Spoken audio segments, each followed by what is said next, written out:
Trophy না জিতলে সেটা শতভাগ ব্যর্থতা।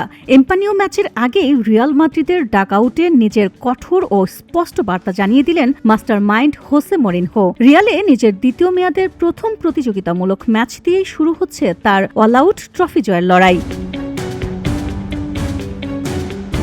শনিবারের হাই ভোল্টেজ ম্যাচের আগে শেষ অনুশীলনে ঘাম ঝরেছিলেন Kylian Mbappe, Vinicius Junior, Jude Bellingham আর নতুন শাইনিং ইয়ান দিওমান্তে। তবে সংবাদ সম্মেলনের শুরুর একাদশ গোপন রেখে সাংবাদিকদের দিকে কৌতূহলপূর্ণ চ্যালেঞ্জ ছুড়ে দেন মরিনহো। স্পষ্ট জানিয়ে দেন খেলোয়াড়রা ইতোমধ্যেই জানে কাল কারা মাঠে নামছে।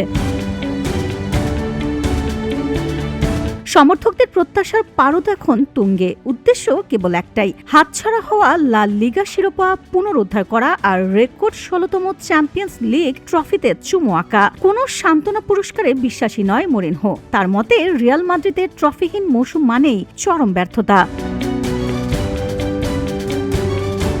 মরিনহোর দ্বিতীয় মেয়াদ স্মরণীয় করতে বড় চমক দেখিয়েছে রিয়াল প্রশাসন। কোয়ার্টে যুক্ত করা হয়েছে Bernardo Silva, Marc Cucurella, Denzel Dumfries ও Ibrahim কোনাতেকে।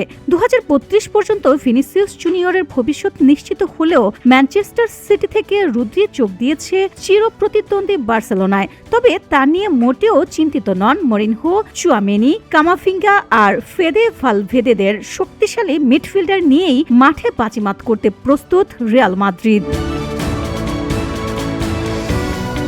Nadia Soma, VOD Bangla news desk.